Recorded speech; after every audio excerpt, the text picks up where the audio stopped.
Intro. What if the biggest mistake of your life is happening right now and you can't see it? Not because you're lazy, not because you're unmotivated, but because you're waiting for a moment that will never come. Today is Sunday, a day most people treat as the pause button on life. But what if Sunday isn't the break you think it is? What if Sunday is the fork in the road where your future quietly splits into two completely different lives? And the version of you a decade from now depends on what you choose today? Stay with me, because this story goes deeper than motivation. It ties into ancient philosophy, modern psychology, economic cycles, and a strange human pattern that repeats every generation. A pattern that explains why most people stay stuck. And the twist. It all begins with the illusion of tomorrow. Origins. To understand why starting today matters so much, we need to go back to the early 1900s. Industrial factories were booming. Productivity skyrocketed. But something unusual happened. Despite the increase in technology, most workers stayed trapped in the same routine for life. Historians call it the productivity paradox. The world was getting faster, but people were moving more slowly. Why? Because the weekend was invented. Before that, Sundays were a day of rest, spiritual, reflective, quiet. But when industries formalized the two-day weekend, Sunday became a psychological safety net. A day to say, I'll start tomorrow, I'll fix it Monday, I'll change next week. I'll begin when I'm ready. People didn't realize it then, but a subtle cultural shift had occurred. Sunday turned into a barrier disguised as a break. The rise.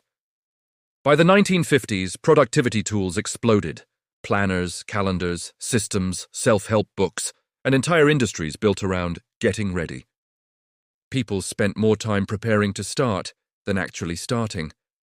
The result was an era of massive dreams, but minimal action. Psychologists call this phenomenon structured procrastination, the feeling of progress without actually moving. You convince yourself you're preparing. You tell yourself you're planning. But in reality, you're stuck in a loop. Sunday became the epicenter of this loop, the day of thinking, not doing. And every decade, the pattern deepened. The breaking point. Then came the explosion of the digital age. Suddenly, you could compare your life to millions of people instantly. Information became endless. Motivation became entertainment. Planning tools multiplied. Social media made success look instant, and this is when everything cracked. People became overwhelmed. The fear of starting grew, and the illusion of tomorrow became stronger than ever. A recent study found that over 92% of people set goals they never even take the first step toward, not because they don't want to succeed, but because the starting line feels terrifying. It's easier to scroll, easier to dream, easier to say next week. And so, the quiet tragedy continues. The fallout. When millions of people postpone action, society feels it. Businesses stay stuck. Careers plateau.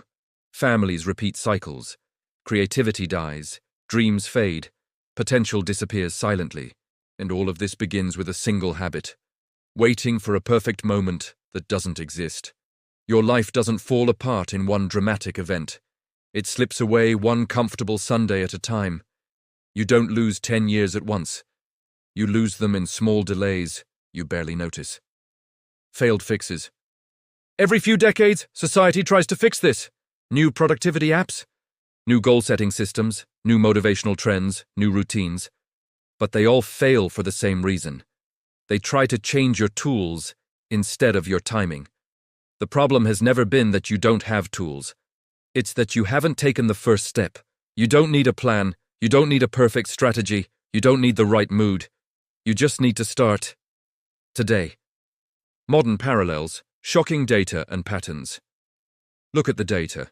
70% of side businesses fail to launch, not because they fail, but because they never begin. Most gym memberships are bought on Sunday, but first attendance happens weeks later. The average person spends 2 hours planning per week and 0 hours executing. The pattern is clear. People repeat the same historical cycle of preparing, waiting, and delaying, just with new technology. And the cost? Studies show that delayed action can reduce the probability of long-term success by up to 95%. Not because late starters are less skilled, but because momentum is everything. The people who win always start early. Not perfectly, just early. 3 takeaways. Takeaway 1. Action beats intention. Your future changes not when you think differently, but when you act differently, especially on the days that feel optional. Takeaway 2. Sunday. Sets your week. How you treat today determines how the next 7 days unfold. A lazy Sunday multiplies into a lazy week. A decisive Sunday multiplies into progress. Takeaway 3. Momentum is a muscle. Starting today doesn't guarantee success, but waiting guarantees failure. Every action today strengthens the version of you who doesn't hesitate. Open-ended thought. So here's the uncomfortable truth. 10 years from now, you will look back at this exact day, this ordinary Sunday, and realize it was a turning point. Either the day you finally started, or the day you repeated the cycle. The question is, which version of you wins? If today is your turning point, let it be real. Not tomorrow, not next week, not when life calms down. Start today. And if this reflection opened your eyes, subscribe for more deep, weekly breakdowns just like this. Stories that make you think, challenge your beliefs, and push you closer to the life you're capable of living. Your future starts the moment you press play, but it truly transforms the moment you take action. Start today.